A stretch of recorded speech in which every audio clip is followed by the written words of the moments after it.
Buongiorno, le principali notizie. La famiglia siciliana morta in Germania aveva segnalato odore di gas prima dell'esplosione dell'appartamento. La coppia aveva anche contattato l'azienda municipale per un controllo, ma non era intervenuto il tecnico. 2 assalti a bancomat nel Siracusano. A Buccheri hanno agito con un escavatore, a Palazzolo Acreide usato un esplosivo, allarme sicurezza nei piccoli comuni. A Palermo un ladro a volto scoperto ruba contanti e un cellulare. Saldi in Sicilia, shopping Catania, caccia di occasioni tra i commercianti, c'è chi registra un aumento delle vendite, chi lamenta incassi ancora bassi. A Catania inizio del Giubileo Agatino con il pellegrinaggio del Sacro Velo di Sant'Agata. L'arcivescovo Renna richiama sobrietà e responsabilità. Le fotografie di Renato Zacchia per raccontare la devozione dei catanesi con Agata e i suoi volti, la mostra nella chiesa di San Francesco Borgia. Calcio, il Palermo perde un'occasione, pareggia 1-1 a Mantova. In Serie C il Catania batte 2-0 la Cavesi, al Massimino resta imbattuto a reti inviolate in campionato. Decisivi nel finale di Gennaro e Caturano, con Bruzzaniti protagonista assoluto. Il Siracusa esce sconfitto per 1-0 a Monopoli.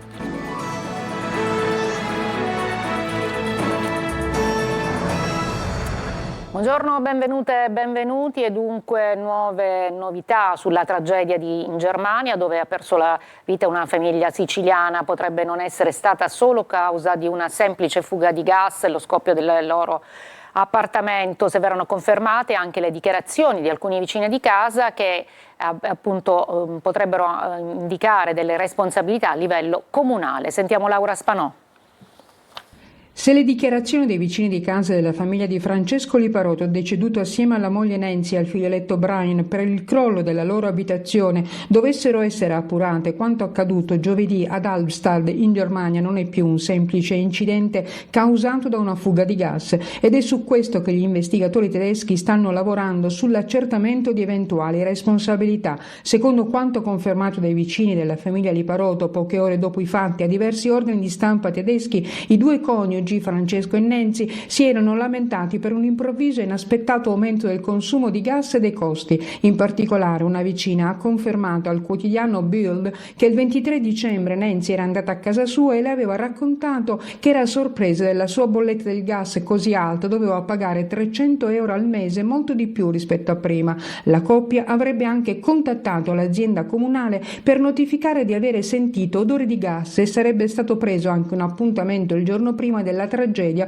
con un tecnico che però non si sarebbe presentato. In questo caso però l'azienda comunale smentisce di aver ricevuto una segnalazione. Alle 5 di giovedì mattina poi l'esplosione, dove hanno perso la vita Francesco Liparotto, 33 anni, la moglie Nancy Garraco di 30 e Brian di 6 anni. I familiari di Francesco, che vivono a Castellammare del Golfo, hanno acconsentito affinché i loro cari vengano sepolti in Germania.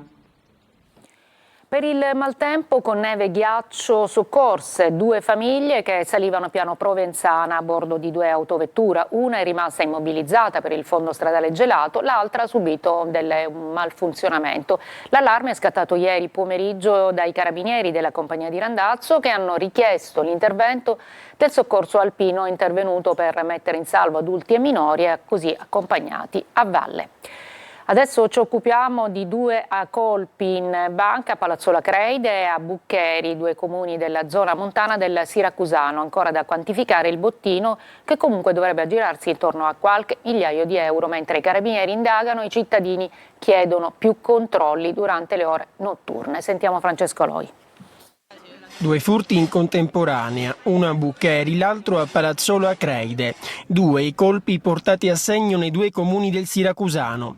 Nel primo è stato usato un escavatore, nel secondo un esplosivo. E adesso qui non si parla d'altro. È successo qua, è successo a Buccheri stanotte, quindi diciamo la zona montana forse andrebbe più controllata di notte. Purtroppo la zona montana siamo lasciati così alle bande. Non siamo talmente sicuri. Il danno più ingente è qui, a Buccheri. L'escavatore non c'è più, ma verso le 3 del mattino è stato usato per sradicare il bancomat. Aveva da tanto tempo che non succedeva qualcosa, quindi hanno movimentato un po' la giornata a Buccheri. I controlli ci sono sempre, ogni tanto capita che non ci sono controlli e capita come questa notte. E sia qui a Buccheri che a Palazzolo oggi non si parla d'altro, tutti chiedono più sicurezza, più controlli, più forze dell'ordine in giro anche la notte.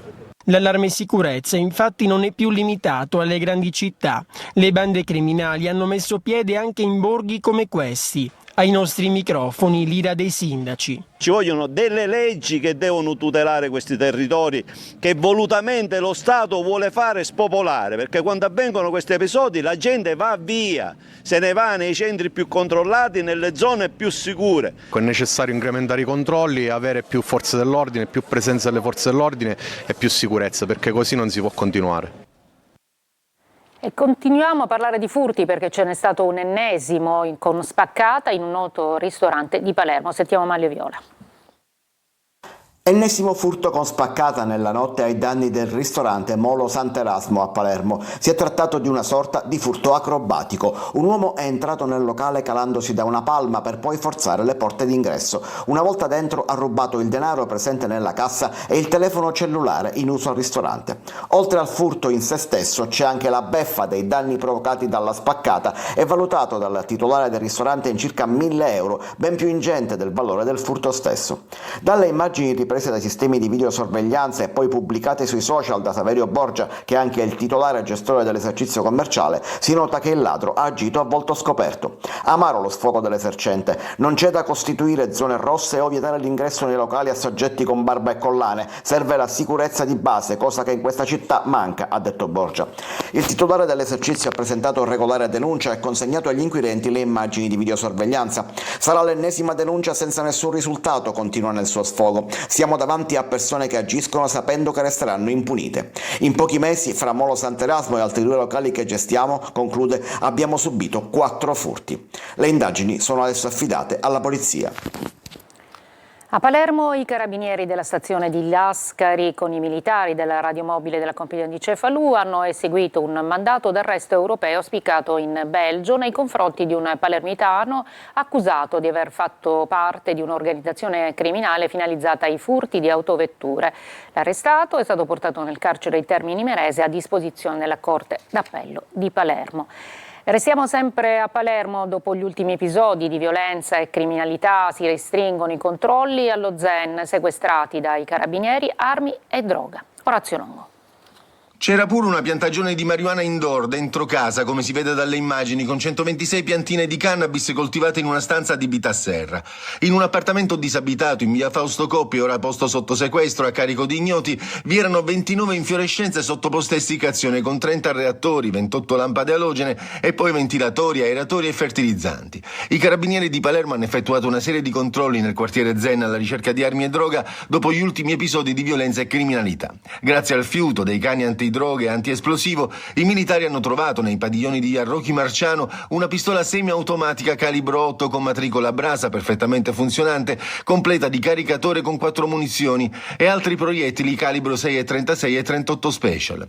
Rinvenuti anche 50 grammi di marijuana. Nell'ambito dei controlli sono state identificate 249 persone e verificati 185 veicoli. 5 persone sono state segnalate come assuntori di sostanze stupefacenti col sequestro di cocaina e hashish. Contestate anche 57 sanzioni al codice della strada per un totale di circa 48.000 euro. L'arma ritrovata sarà inviata ai laboratori del RIS di Messina per gli accertamenti balistici necessari a verificare se sia stata utilizzata in recenti episodi di sangue avvenuti nell'area metropolitana.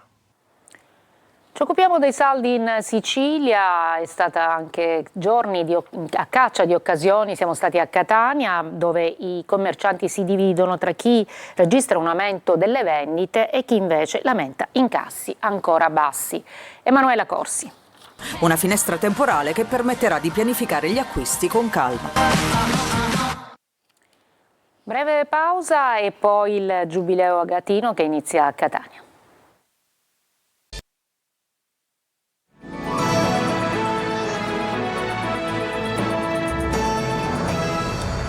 Prima processione col Sacro Velo e nelle chiese Accensione della Lampada a Catania è iniziato il Giubileo Agatino in occasione del 9° centenario della traslazione delle reliquie di Sant'Agata da Costantinopoli.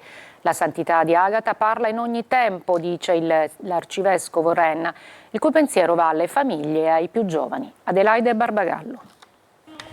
Festa del battesimo del Signore. A Catania inizia il Giubileo agatino. Dalla Basilica Cattedrale il Sacro Velo di Sant'Agata, la reliquia più iconica della martire patrona della città, è iniziata la peregrinazio. Prima tappa il luogo in cui le reliquie da Costantinopoli 900 anni fa giunsero a Catania. Al rotolo un momento di preghiera e riflessione con la raccomandazione dell'arcivescovo Luigi Renna ai più giovani di tenere durante la processione uno stile sobrio e rispettoso. Quindi l'arrivo e la messa nella parrocchia Maristella, dove, così come in tutte le chiese cittadine, è stata accesa la lampada, segno luminoso che resterà sino alla festa di agosto. La santità di Agata parla in ogni tempo, ha sottolineato Monsignor Renna, il cui pensiero va alle famiglie e alla loro importanza nell'educare i figli e alla responsabilità degli adulti. Quello che accade ai nostri piccoli, ai nostri ragazzi, ai nostri giovani, nel bene e ahimè anche nel male, sono frutto di una educazione che non viene dai genitori tante volte, ma da un ambiente circostante che è favorito da noi adulti. Idee di violenza che passano, ma idee anche di fede, di devozione, di coerenza di vita cristiana che possono passare attraverso i genitori, attraverso noi adulti, alle nuove generazioni. Sant'Agata apre questa strada, io spero, in quest'anno agatino. Nei prossimi giorni la peregrinazio delle reliquie proseguirà nelle scuole, nelle parrocchie della città e nelle carceri. E le fotografie di Renato Zacchia per raccontare la devozione di una città si intitola Agata e i suoi volti ed è la mostra inaugurata nella chiesa di San Francesco Borgia in via Crociferi, visitabile fino all'8 febbraio. Orazio Longo. 40 immagini in bianco e nero ad alto contrasto per raccontare una devozione. Agata e i suoi volti è la mostra fotografica di Renato Zacchia, a cura di Antonella Furian, inaugurata nella chiesa di San Francesco Borgia in via Crociferi a Catania.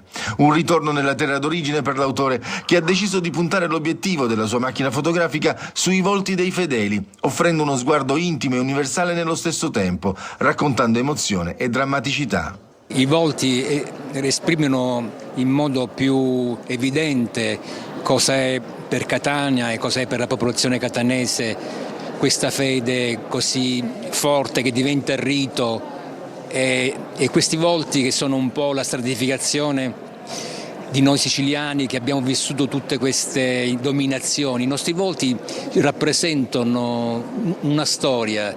Dopo aver studiato arte e scenografia a Catania, Zacchia si stabilisce a New York. Dalla moda al cinema è ritrattista di figure come Nureyev Rostropovich, Avedon, Bulgari, lavorando anche come fotografo di scena con Michelangelo Antonioni. Il cercare attraverso questi volti delle espressioni, dei significati mi hanno aiutato ancora di più a questo rientro nella mia terra, nella mia gente, nei miei colori, nel mio mondo. Agata e i suoi volti, organizzata dal Parco Archeologico e Paesaggistico di Catania e della Valle dell'Aci, con il patrocinio della delegazione FAI Catania e del Comitato per la Festa di Sant'Agata, sarà visitabile fino all'8 febbraio con ingresso libero.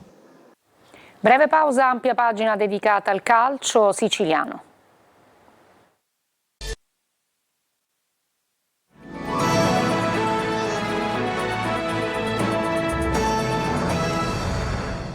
Eccoci al calcio in Serie B, altra occasione mancata per il Palermo a Mantova, finisce 1-1 dopo il gol di Ceccaroni, rosanero riacciuffati al 95esimo, pari e rimpianti per i siciliani. Marco Gullà. Un'altra occasione mancata, il Palermo pareggia 1-1 a Mantova, ma come era già successo ad Avellino viene riacciuffato nei minuti finali e dire che la formazione di Inzaghi dava l'idea di poter portare a casa i 3 punti senza problemi, soprattutto dopo il gol nel primo tempo di Ceccaroni, ma una serie di occasioni mancate, soprattutto nella prima frazione di gara, hanno mantenuto in vita il Mantova che al 95esimo ha trovato la via del gol col Marras. Pari e rimpianti, il Palermo si allontana ulteriormente dalla vetta, distante ora 7 punti. Se i siciliani vorranno alimentare le speranze di promozione diretta dovranno cambiare passo, anche perché partite come quella di Mantova vanno chiuse certamente prima. Il Palermo trova il vantaggio dopo 9 minuti, Basic imbecca Ceccaroni che mette in rete la palla del vantaggio. Gol inizialmente annullato, poi convalidato dal VAR. Il Palermo schiaccia il Mantova che non riesce ad uscire, 2 tentativi consecutivi di Poyampalo, nella prima viene murato, nella seconda si trova ancora davanti un attento Bardi. Ripresa, il Palermo vuole chiuderla, anche se i ritmi calano. Il Mantova fa quel che può fino alla fine, quando Marras si inventa questo gran gol. 1-1. Altri 2 punti sprecati per il Palermo, che stecca in trasferta. Serie C, il Catania piega la Cavese nel finale a segno di Gennaro, poi la prima bellissima rete rosso-azzurro di Caturano, ottimo esordio di Bruzzaniti. Marco Carli. Un finale pirotecnico dopo una partita difficile, un'altra vittoria al Massimino per stappare definitivamente il 2026 rosso-azzurro. Di Gennaro e Caturano in acrobazia piegano la Cavese dopo una partita scorbutica e dando il senso di quello che è il Catania, una squadra che può attingere a risorse quasi infinite per avere la meglio sugli avversari. La prima occasione della gara arriva su ripartenza, Quaini pesca Jimenez che viaggia da solo verso Boffelli, il tiro è debole, il portiere si distende e manda in angolo. Altra chance su calcio piazzato, Jimenez pennella per Casasola che da buona posizione spedisce centralmente di testa agevolando l'intervento di Boffelli. Gli etnei approfittano poi di un errore di Amerighi sul lancio di Donnarumma che permette a Lunetta di involarsi verso la porta. La conclusione, complice la pressione di Aua, finisce fuori. Nella ripresa entrano Rolfini, Bruzzaniti, D'Ausilio e Caturano. Jimenez si sposta in mezzo, Catania trazione anteriore, ma la Cavese regge. Casasola conclude forte ma addosso a Boffelli.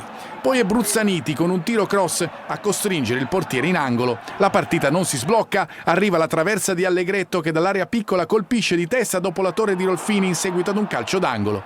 Sono i calci piazzati che possono indirizzare il match. Bruzzaniti da destra calibra una punizione perfetta sulla testa di Di Gennaro che mette dentro. I 16.000 del Massimino esultano e tirano un sospiro di sollievo.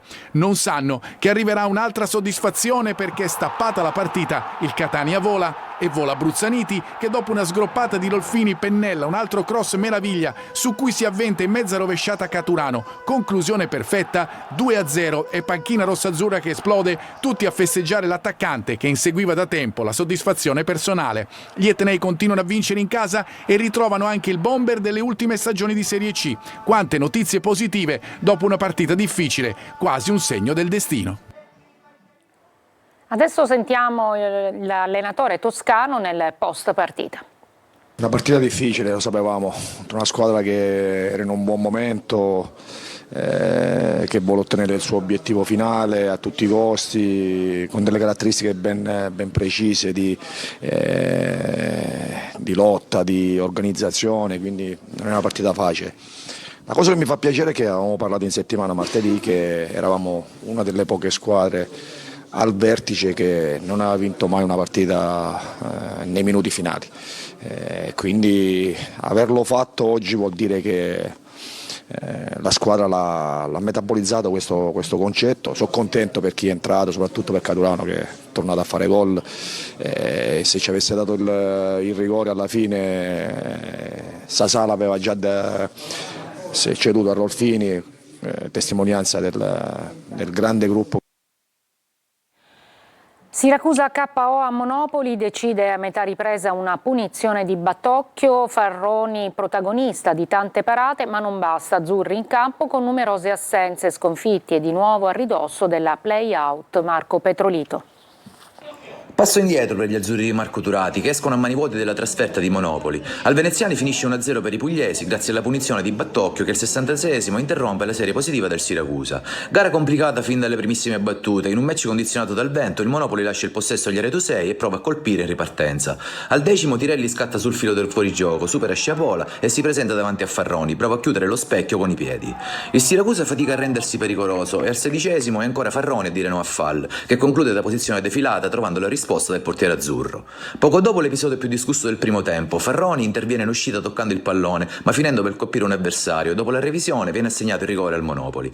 Dal dischetto però Fall si fa ipnotizzare ancora da uno straordinario Farroni con Tirelli che ribadisce in rete, ma il gol viene annullato per il suo ingresso anticipato in area di rigore. Nel secondo tempo il Monopoli alza il baricentro ed il Siracusa cerca di controllare. Le occasioni latitano fino all'episodio che decide il match. Al 66esimo, dopo un'altra revisione per una manata di Puzzone su Greco fuori area, Battocchio si incarica del calcio di punizione assegnato dal direttore di gara e con una traiettoria perfetta supera Farroni. Il Siracusa accusa il colpo, ma resta in partita ancora grazie al suo portiere, che al 78esimo è protagonista di una doppia parata ravvicinata su imputato.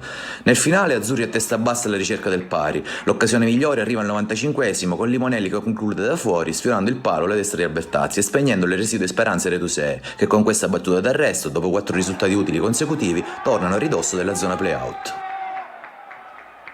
È durata 5 minuti e 49 secondi l'ultima partita farsa della Trapani Shark, questa volta contro Trento. Sentiamo Laura Spanò. A Trapani, con il match farsa tra la Shark e Trento, si è consumata una delle pagine più tristi del campionato di basket italiano di Serie A. I padroni di casa si sono presentati con 7 giocatori, 3 professionisti, Rossato, Pugliatti e Stanogo, e 4 ragazzi delle giovanili, 2 già impiegati, Patti e Martinelli, e altri 2 esordienti, Giacalone e Alberti. Tra i giocatori ancora sotto contratto non c'erano Cappelletti squalificato, Notai infortunato, Arcidiagono e Petruccelli, partito per Istanbul dove raggiungerà Pozzecco al Galatasaray. Alla presentazione i 1500 presenti sono scesi a bordo campo applaudendo i coraggiosi. Solo il tempo di vedere 2 triple di Martinelli e Patti, poi a 5 minuti e 49 secondi, con l'uscita del secondo per fallo e la presenza solo di Giacalone sul parquet, gli arbitri fischiano la conclusione sul 26-11 per Trento. Il coach ospite i cancellieri ha abbracciato commosso i ragazzini granata e salutato con tristezza il pubblico presente che piange sulle tribune del Palo Shark. Non è presente invece il patrono Valerio Antonini, pesantemente insultato dai tifosi. Ora arriverà dal giudice sportivo lo 0,20 a tavolino e la multa di 250.000 euro per i 5 giocatori in meno rispetto ai 12 contratti professionistici obbligatori. Sabato Trapani giocherà ancora in casa con Trieste, ma per domani, lunedì, è atteso a Roma un incontro tra FIP e Lega, si presume per l'esclusione dal campionato della Shark per mancanza di uguaglianza competitiva. È tutto per questa edizione, vi ricordo la prossima alle 14, grazie per l'ascolto e buona giornata.